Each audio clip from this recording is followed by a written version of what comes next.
questions have direction, questions have depth, questions create distance. And a lot of us aren't conscious of questions and their impact in terms of transformational impact. What we discovered was that 8 words was the tipping point. After 8 words, the question complexity is so complex that the person who's heard the question is going to struggle to provide a relevant answer. That's the reason why 8 words or less.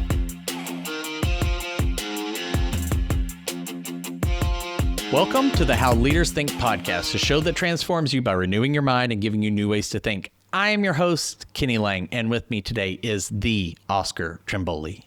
He is an award-winning author, host of the Apple Award-winning podcast Deep Listening, and a sought-after keynote speaker. His third book is How to Listen. Check it out if it's on video. You can see the book here.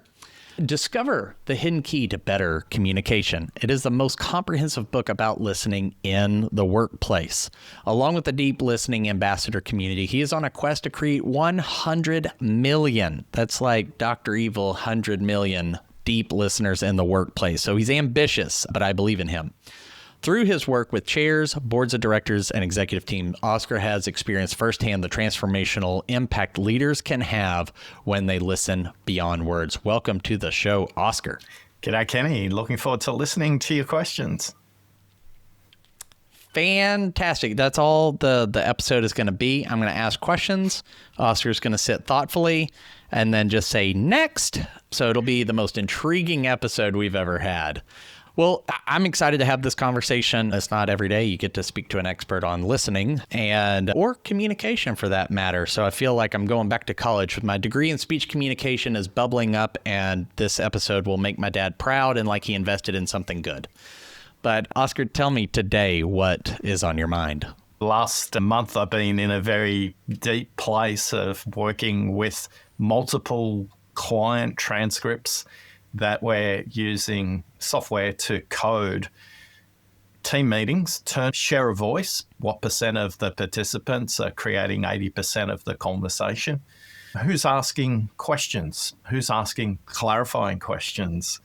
So in sharing this work with clients, particularly in very logical professions, think software developers, think finance professionals, all of a sudden they have a data lens on communication.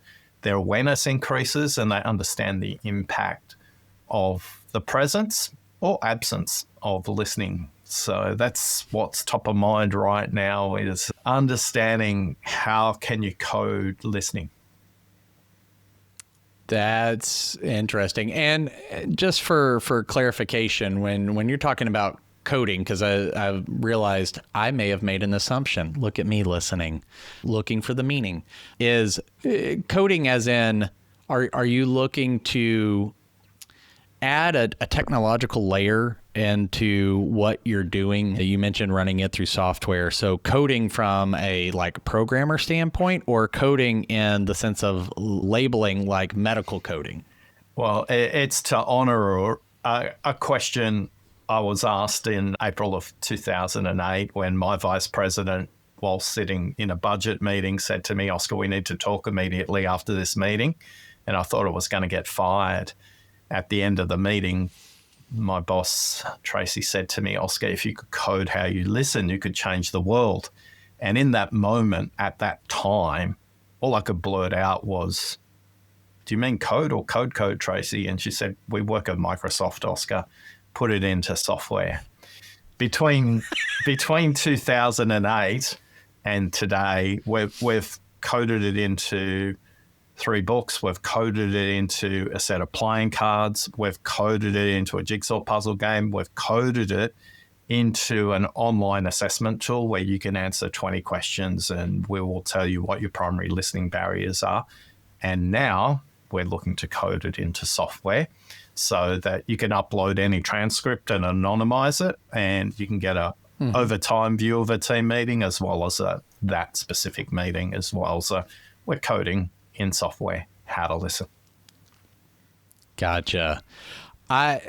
There's so much I love about that. And as we were just saying before I hit record, is I've been venturing into my own coding and codification of my approach and what's, figuring out what's worked for me intuitively, or maybe that I just lack some sort of distinct awareness around, so that I could do it more intentionally, but also looking at how could the technology of today support and extend that. And with someone of your research and background, you've been doing this for decades. How are you feeling about bringing sort of the AI Oscar into existence to help you in your mission to, create 100 million listeners? Because I mean, that's a big old number, as we might say here in Texas. How are you thinking about that? Because your work is deeply human, right? It's about connection. It's the eye contact. There's so much more, as your book wisely says, there's just so much more to listening than the technical, physiological sense of hearing. There's a lot more to it. So could you share a bit about how you're thinking through that, processing that, so that, the humanity of everything you talk about stays rich, but your ability to support and help and serve is growing? Yeah, so thinking about the software we're coding, we're not coding how I listen. That's not useful. We're coding how the best listeners in the world listen, and we're coding based on what academics have published in their research, along with 35,000 people we have in our own research database to understand what gets in their way when it comes to listening. So one of the very simple pieces of humanity we put in the tool, we have a lot of questions you've got to rate yourself on a scale of 1 to 5. The most important question and the most human question in the assessment is, what do you struggle with when it comes to listening? And this is a really powerful, simple question that creates a set of data that gives us 5 levels of listening, and we can see the layers of humanity in those 5 levels. And the first level, and the most human level, is the literature will say focus on the speaker first in your listening. It's actually the wrong place to start. The first person you need to listen to is yourself. So many of us have all these browser tabs open in our own mind, chewing memory, that we can't even be present to hear the other person speak. So right. To ensure the work is human, we have a deep listening ambassador community who are helping on this quest for 100 million deep listeners in the world. And by the way, it's not my quest, it's their quest. And I didn't come up with the number. I was sitting down with someone who I value deeply, and I said, I want to impact 10,000 people. And Matt laughed at me and he said, come back next month and tell me what you really want to do. And I added a 0, and I said, well, next month 100,000, and we didn't even get to how am I going to get to 100,000. He just said, Oscar, come back next month with a real number. So next month I came back and he said, Oscar, come. And I just said, Matt, can we stop playing this game? And he said, Oscar, if you can achieve it in your lifetime, it's not a worthy ambition. It's not a worthy quest. Think 3 generations down the track. Think of your grandchildren's children and what impact do you want to create then? And for me, it's not about my quest. It's about the quest of the deep listening ambassador community to transmit this idea of listening. The other thing is they keep me human, back to your original question, because they provide great feedback. It's like, here's what I'm thinking of doing. They'll create a perspective that either I haven't considered or have considered, but they consider it much more deeply than me. So listening is an art and a science. I think a lot of the literature has been written around the art. I'm bringing a lot more of the science and trying to balance the 2 out. Gotcha. It sounds more like you see yourself as a steward of an active participant of this bigger mission, rather than the originator and thought and energy behind it. Yeah, I don't see it as a mission. I think a mission implies you know where you're going. We've deliberately called it a quest because quest has the word part of the word question in it. It's like where we start and where we go is, and where we're going towards is not the place we started in. So we're humble enough to know we don't know, but we're thinking multi-generationally to ensure that we're creating systemic impact. In terms of my role, I'm lucky enough that the ideas come through me. I've just happened to catch it and kind of give it voice. And there are other people in the community who are doing a much better job in specific domains of workplaces that I could never do really well. And that's one of the things that's delighted me. And I think, back to a decade at Microsoft, I was responsible for a reseller channel of 14,000 organizations, which represented 250,000 people. I had very little control and influence on that. Very little. These are business owners doing their own thing. Yet, if you can make the idea simple, memorable, and easy to transmit, it will get a life of its own. So I see my role always as how can one unit of my time be multiplied? Like this conversation that we're having, there will be many people listening to this, not just you and I. Right. It makes me think of Dan Sullivan's 10x is easier than 2x. Like there's a substantive difference in thinking when you go to a 10x sort of mindset or in your goal versus just let me iteratively improve. Like if you said, well, I'm just going to make people a little bit better at listening, however many I can, but 100 million really is that, like you said, that 3 generation, that is 10x. It sounds like it was 10x of your 10x of your 10x. Yes. So it's good to have friends and colleagues and coaches that can challenge you that way. Have you always been a good listener? Was there something that pushed you to listen in this way? Obviously, I'm under no illusion you were just like born and suddenly you were just like thoughtfully listening to your mom. But was there something that started to uncover this raw talent that you've now spent time honing and crafting and studying and understanding that art and science? Yeah, well, the first thing everyone needs to know is you learned to listen before you were born. You learned to listen inside your mum's tummy. At 32 weeks, you can distinguish the sound of your mother's voice from anything else in the outside world. And at 36 weeks, you can distinguish music.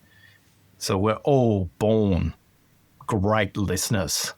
Unfortunately, we come into the world and we see lots of different role models out there that maybe remove the pure joy of being able to listen for when you were born. I could say, look, from the age of 6, I went on school holidays to work with my dad on construction sites. He was a concreter. And I was always intrigued how my dad knew how many barrows or shovels were left in the mixer. Well, eventually he taught me how to listen for the right kinds of rattles. In my teenage years, I had orthodontic work done on my teeth. I had a werewolf-like jaw. You could literally put a fist inside my mouth. It was so far out. And like most people might have had orthodontics for 1 or 2 years, I was closer to 5. And when you've got a jaw like that, you don't want to draw attention to yourself, particularly in conversations. So you get really skillful at asking questions and putting the other person in charge of speaking in the conversation. So I think I learned there. I learned in playing card games at school where I learned to read body language.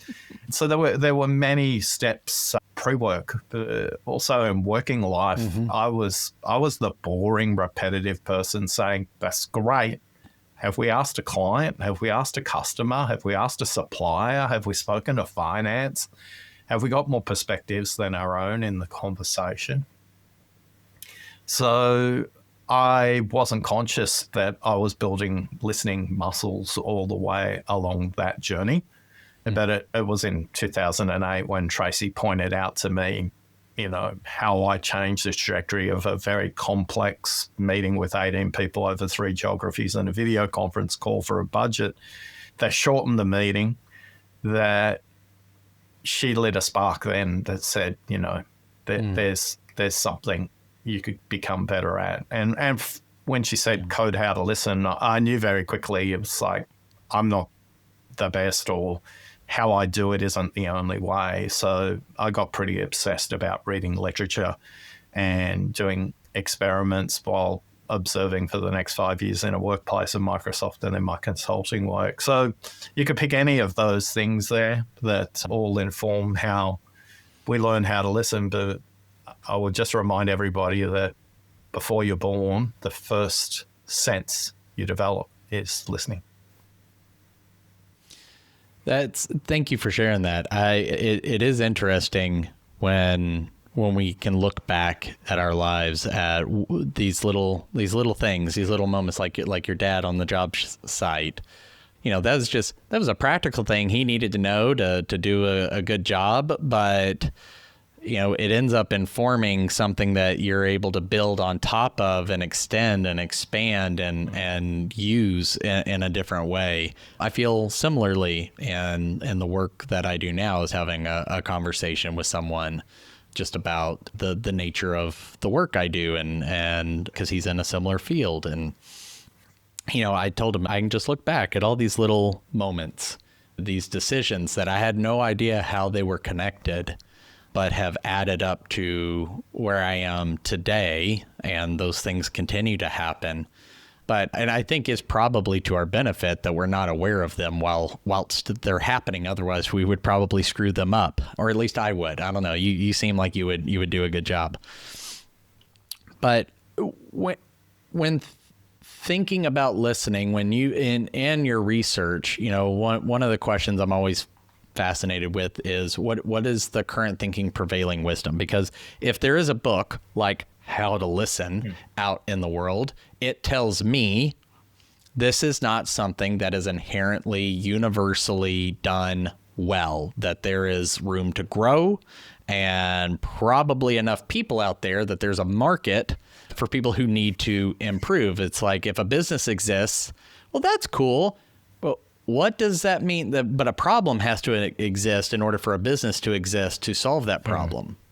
So can you talk about what your research and maybe even just anecdotal observation has shown you about the prevailing wisdom around listening? Yeah, the prevailing wisdom around listening is focus on the speaker and what they say.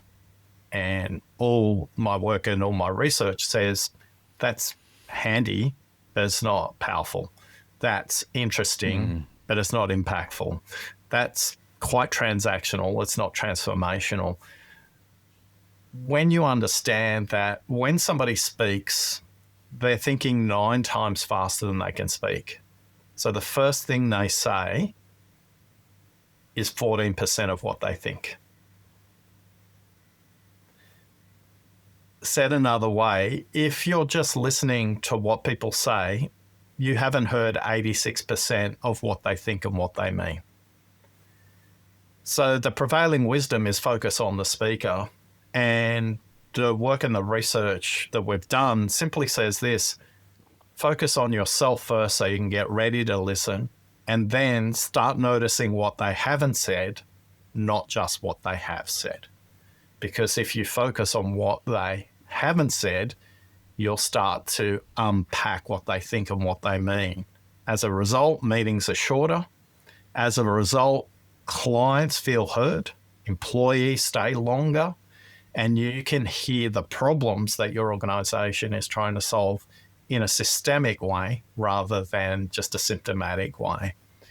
So my invitation through the research is simply this: listening to what someone says is okay. Noticing what they haven't said is where you want to ultimately get to. Gotcha. That's where the money's at.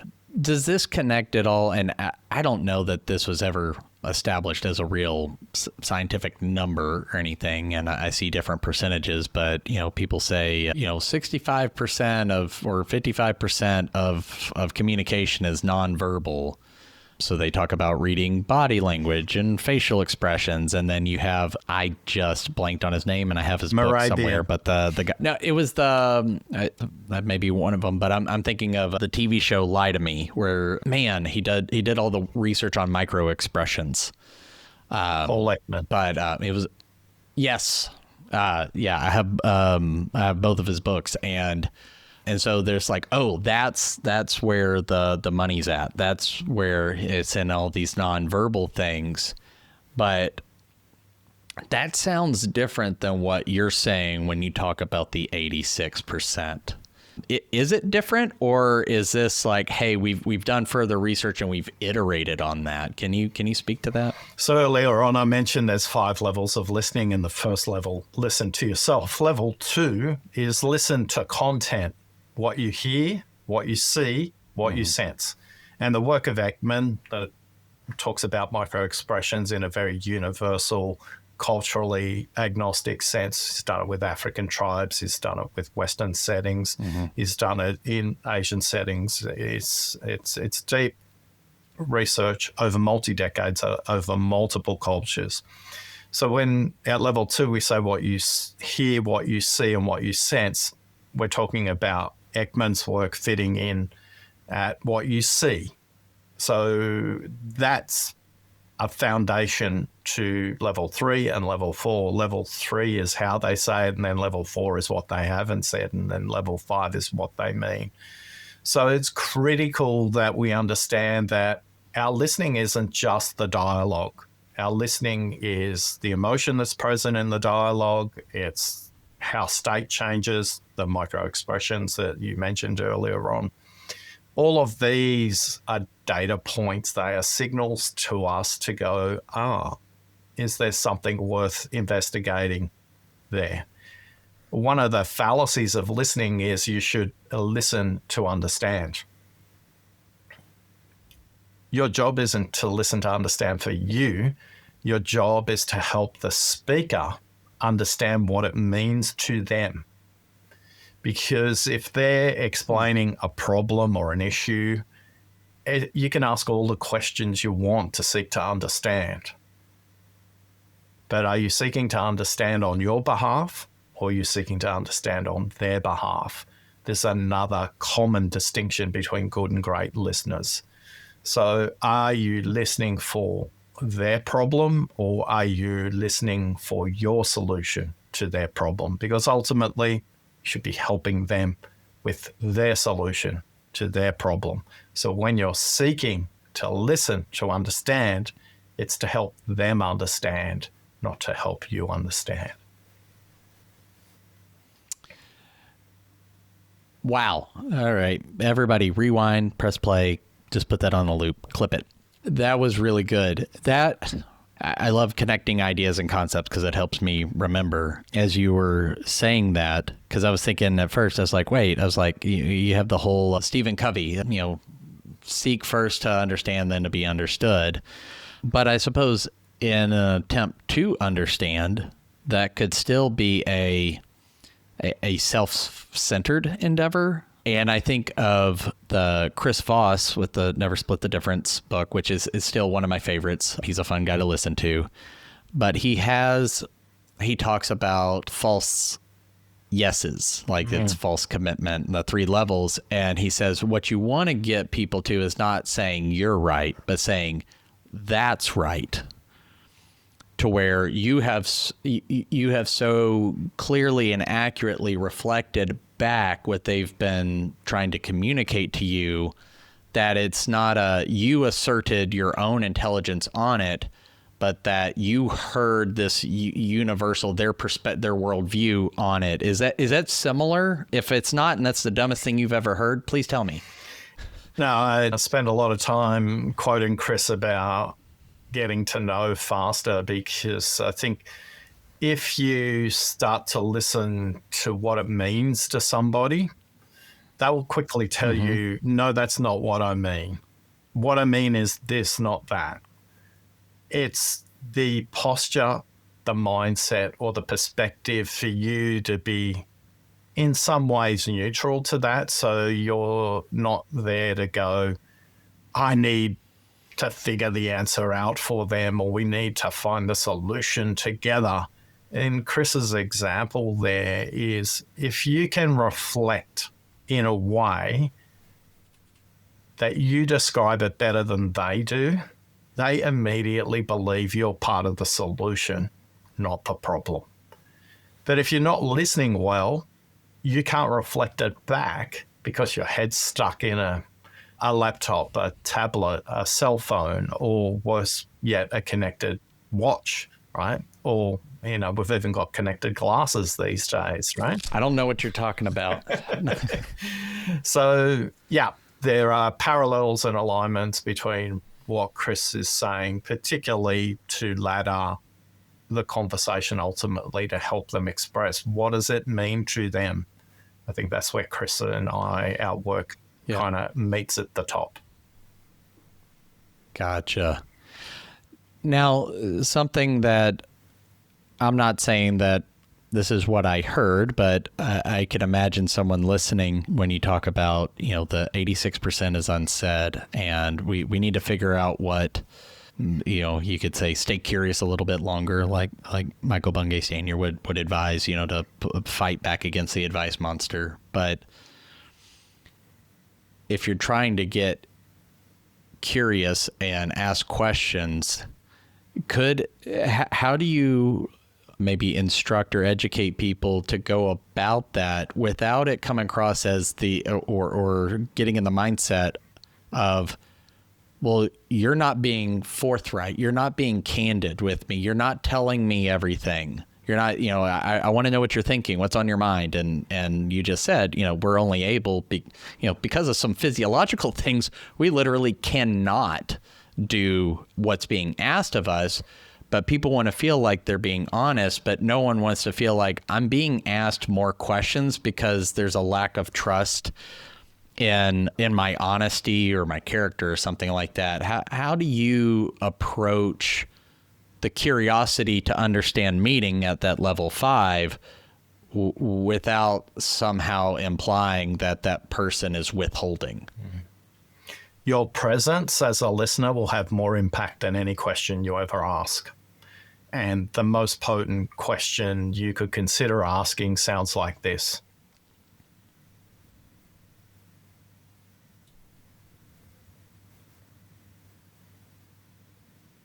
Silent and listen have the identical letters. I don't think it's a coincidence. Say that one more time.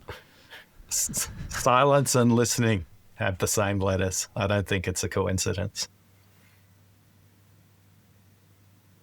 All right. Hashtag mind blown. I'd never thought about that.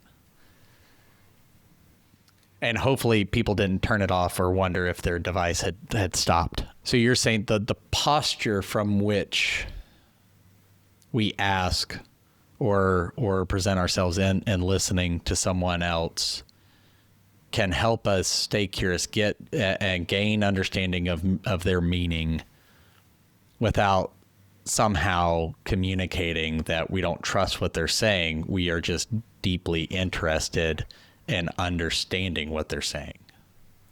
Yeah, I was working with a client in 2018, and the reason it's so memorable, they had a clock directly behind them in the room they were in. And when I arrived, I just said, what will make this a good conversation? And they said, I'm going to vomit on you. I'm going to vomit as long as it takes to get this out of my system. Now, the context was they were responsible for merger integration. They were from the company that was being bought. And they were put in charge of running the integration. And they didn't think it was fair because typically the company that buys you puts someone in charge of the integration. And I don't know their company systems. I don't know their company cultures. I don't know their authorization process. You can hear the story.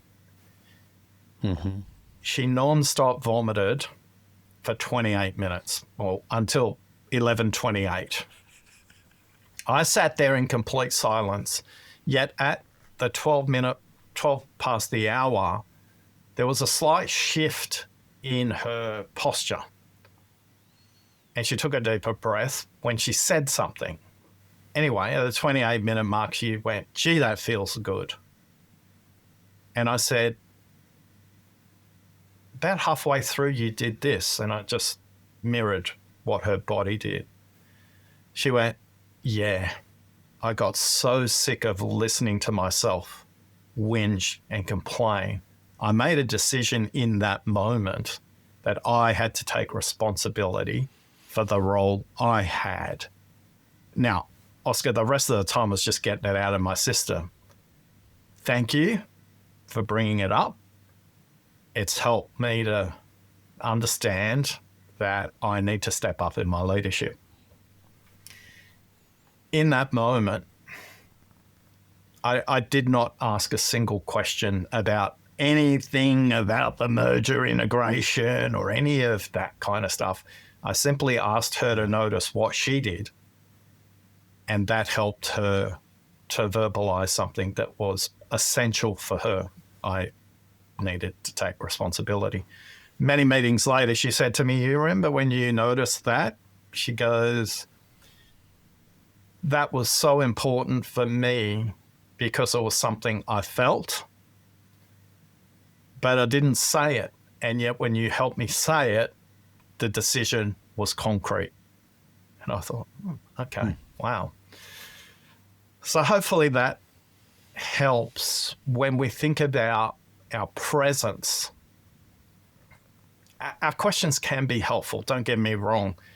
But I think too often we overplay the questions. Our questions are too long. Our questions are orientated around the content, as an example. So a very simple thing to think about is if you want to help somebody get to what they mean rather than what they say, is your question more or less than 8 words? If it's more than 8 words, it's unlikely to be a question, by the way. It's probably a statement about the content, but under 8 words is a really good way for you to think about the bullet you're going to pull it in your gun. That's your question gun. And I see too many question machine guns in the workplace where people ask triple barrel questions and all the questions are coming out at once. So to help you, a really practical tip is before you ask the question, write it down. Or in your head, figure out, is it 8 words or less? And how can I make it 8 words or less? And then you've created enough silence that they've probably said the second and third thing on their mind, and they're getting closer to where they want to go. That's got you pondering, hasn't it, Kenny? Yes, it makes me want to go and re-record some of my earlier episodes, because there are times I get excited and I'll stack like 3 questions into one, and then I'll realize it, and I was like, oh, let's just start with this one. And here's an important point you make. In that moment, it's the speaker's responsibility to ask clarifying questions. I think too often the speaker goes, "Oh, they're not listening to me." Well, you're probably trying to answer a question that the listener hasn't got fully formed either, right? So the reason you ask 3 excited questions is you really haven't taken the time to go, what's the one question in the 3 that matters, or what's the sequence of the 3 questions? So you could say, I've got this question, and this question, and you could negotiate and go, which one of those questions do you want to explore first? Or you could negotiate and go, what sequence do you want to explore those questions in? Or you could just simply ask, can you give me some time? Because I think even though I've said those 3 questions, there may be a 4th that emerges from the 3 that synthesizes everything. So I think there's a responsibility on the speaker as well, not just to answer the guess of the question that they're being asked. I think one of the missing skill sets for the speaker, and by the way, the hardest listening position is not the listener, it's a speaker, but that's a whole podcast interview for another day, is part 2. Yeah, is to be aware enough that in that moment, if you don't understand the question, then don't guess. In that moment, clarify.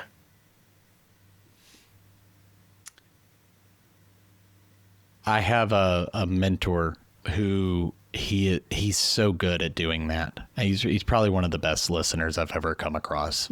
Video, in person, phone. It's really challenging.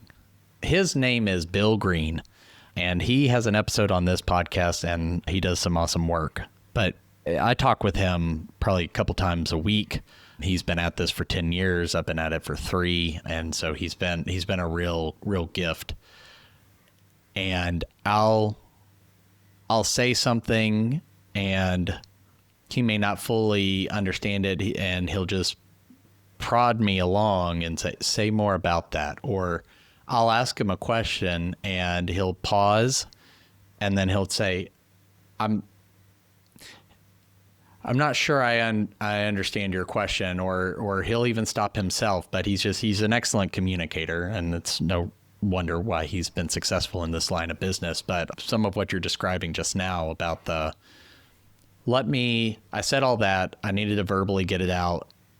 Here's the question I think that was buried in there that I'm actually wondering about when we talk. And so it's been helpful, because he'll also call me out and be like, I don't know what the hell you just said, which is good. And I need that. I need friends like that.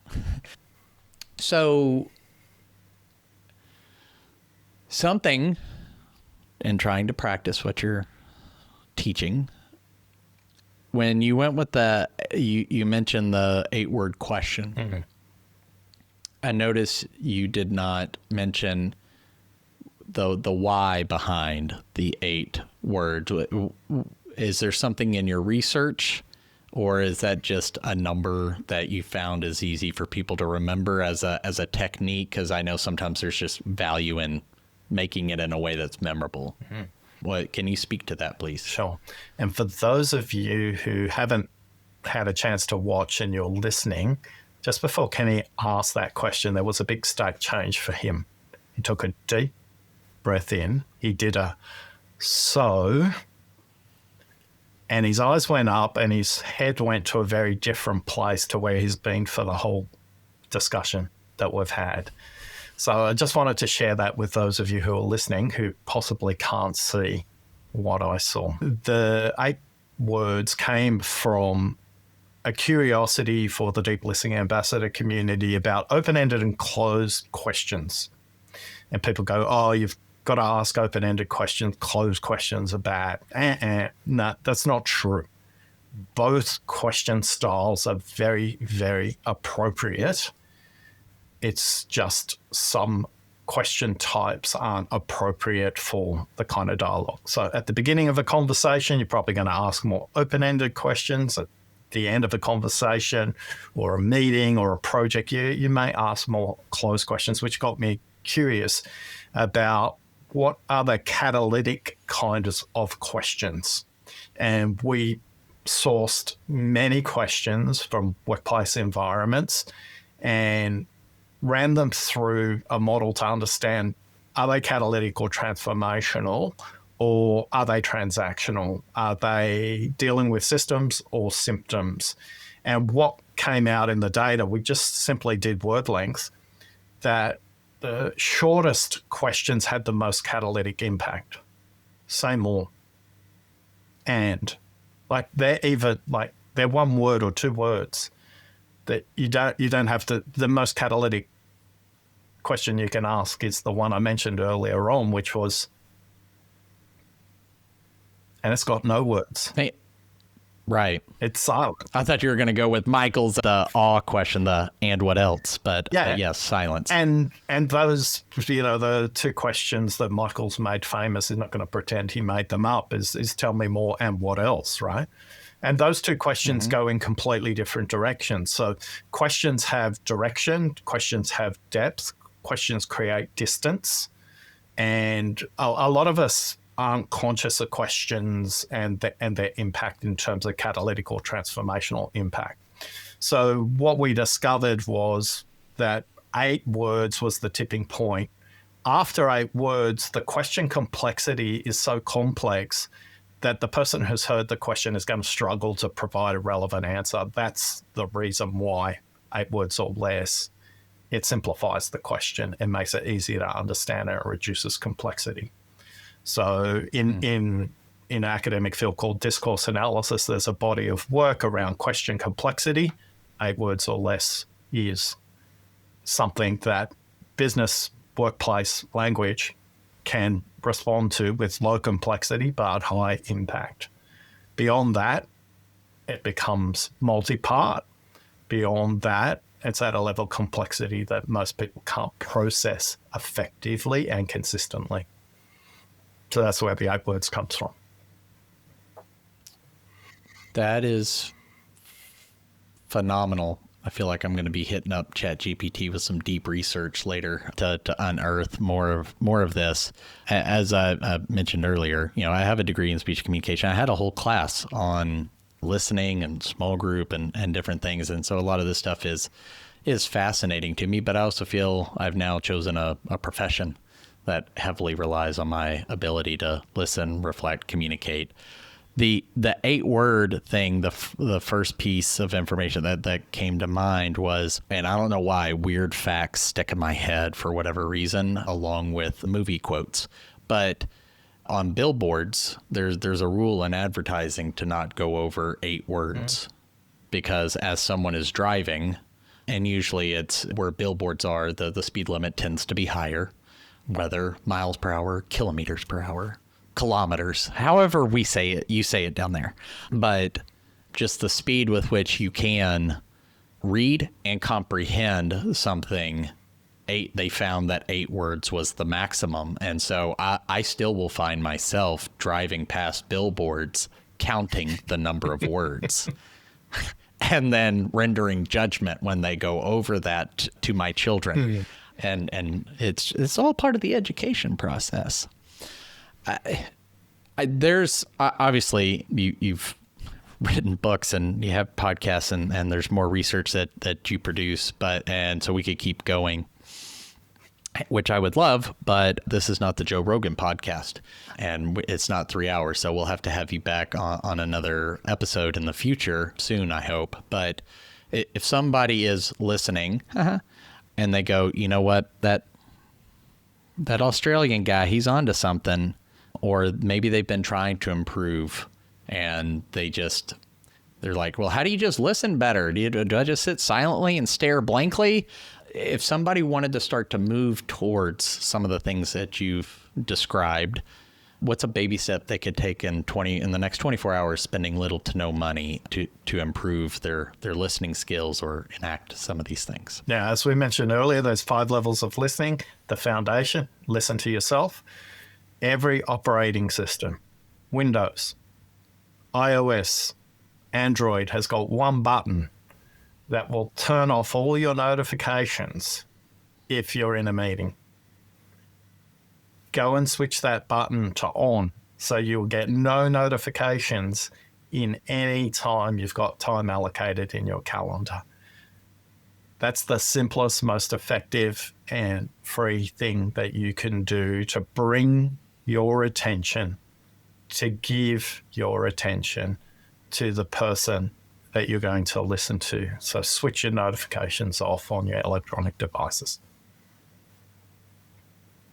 Love that. Makes it easier to listen to yourself and others. I recently did that on my phone. It wasn't all of them. There's a couple that I've kept on, but I went through all the apps, switched them all off, and just to figure out which ones did I actually need to stay aware of and where had I cut too many things off. And I did try. Alex Hormozy had said, like, switch all your notifications off and put your phone on black and white. And I was like, okay. And I even set it up. I can click 3 times. I haven't done that. I really like my background, but that is a great one. And I think that's one of those deceptively simple but powerful. Easy to say, difficult to practice. Yeah, or at least practice longer than an hour. You're like, I got this. That Oscar guy, like, yeah, I'm turned off. I'm free to go. And then you start like jonesing for your phone after about an hour. If somebody wanted to know more about you, more about your work, the book, podcast, things like that, how can they connect with you, reach out, or just follow along with your work? Yeah, please don't connect with me. Connect with your own listening. Visit listeningquiz.com and discover what gets in the way. when it comes to your listening, and you can take the assessment. It'll take you 7 minutes maximum. On average, people finish it in 4. You'll get a 5-page report to tell you what your listening barriers are. And more importantly, the majority of the report is what to do about it. And then if you want to get in contact with me or other resources, that'll all be in your report as well. Fantastic. I know I went and took it earlier today. It was very simple, but I was like, man, I need to answer, just like I tell my clients, it's like, answer this quiz as you really are, not as you wish you were. So I did my best to be as honest and real on that as possible. So, but very easy to use and find. So we'll make sure that that's linked up in the show notes, along with a link to go buy the book, listen to your podcast, and the other things that you've provided. Thank you so much, Oscar. This was a really rich conversation, and it helped me, it challenged me. I've got some things I need to go. If it wasn't raining outside and threatening to look like a tornado, I might go for a walk and think about it. But now I'll just spin in my chair. But thank you so much. I really appreciate this. Thanks for listening. There we go. That's a great sign off. Mine's not as cool, but we'll get there. But to the listeners, thank you for listening. If this brought value to you, please like, rate, review, subscribe, whatever the button is on your platform of choice. Your interaction helps us to be discovered by more people like you who are looking to take their next step in their leadership journey. And that's a free and easy way to pay it forward. And won't that make you feel warm and fuzzy inside? But also, please send in feedback, leave a comment or in the review. Ultimately, I want to make sure I'm bringing things of value to each of you, things that'll matter to you. I have fun doing these. I get to talk to brilliant people like Oscar and ask whatever questions I want, but those only matter if they are serving you. So please let me know how I can do a better job of serving you in the future. But until next time, change the way you think, you'll change the way you lead. We'll see you.